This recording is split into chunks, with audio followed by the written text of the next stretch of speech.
Gordon, tensions are rising in the Middle East after clashes at sea between Israeli forces and Palestinian protesters. More than 10 people are dead and dozens wounded.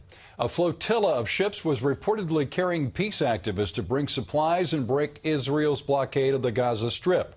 But Israeli spokesmen say when troops tried to board those boats, they were attacked with gunfire, knives, and metal pipes. After the clash, Turkish protesters stormed Israel's consulate in Istanbul, and Palestinian President Mahmoud Abbas called Israel's action a slaughter.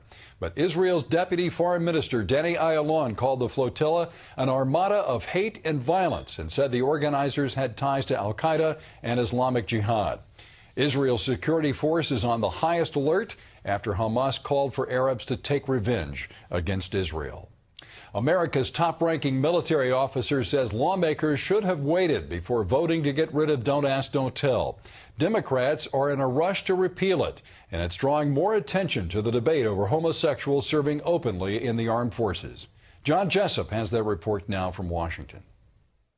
Without criticizing last week's votes on Capitol Hill, the chairman of the Joint Chiefs of Staff said it would have been better to hold off. Ideally, I would like the legislation to wait until we've completed the review so we can look at how to implement it. Those votes come months before a Pentagon review investigating how the repeal of the ban on gays serving openly in the armed forces would affect military effectiveness. We've worked hard so far in this review to understand what's going on with respect to our troops, and I don't control the legislative calendar. Still, Admiral Mullen says he supports the decision, like Defense Secretary Bob Gates, who issued this video reminder to troops last week, saying the repeal is deferred. In other words, it would repeal Don't Ask, Don't Tell, but only after, I repeat, after, the ongoing Department of Defense high-level review is completed.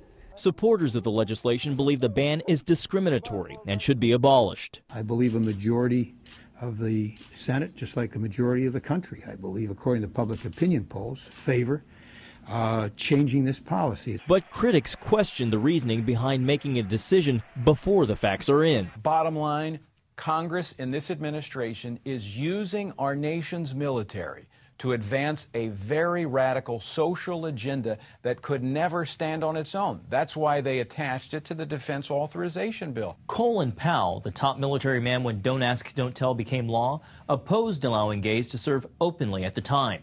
He now supports the repeal, but warns some of the issues that surrounded the debate back then are still very much issues today.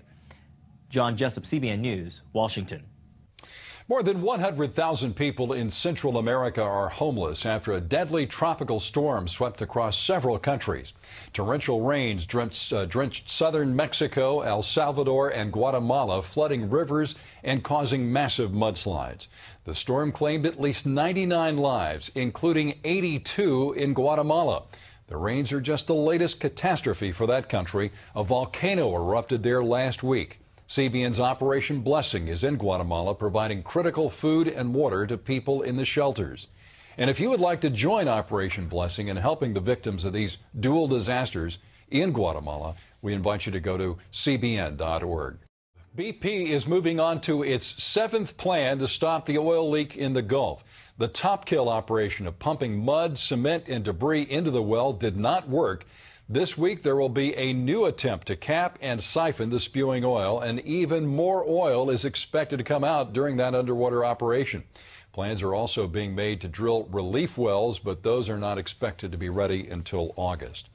CBN's World Reach has started broadcasting the Russian 700 Club live for the first time.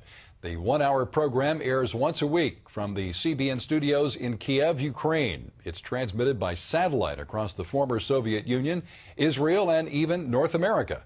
The heart of the Russian 700 Club is interactive. Viewers can call, email, or text their questions and comments. So far, the Russian 700 Club has received nearly 300 calls from 46 countries. And you can find out more about this and other CBN International projects by logging on to cbn.com/worldreach.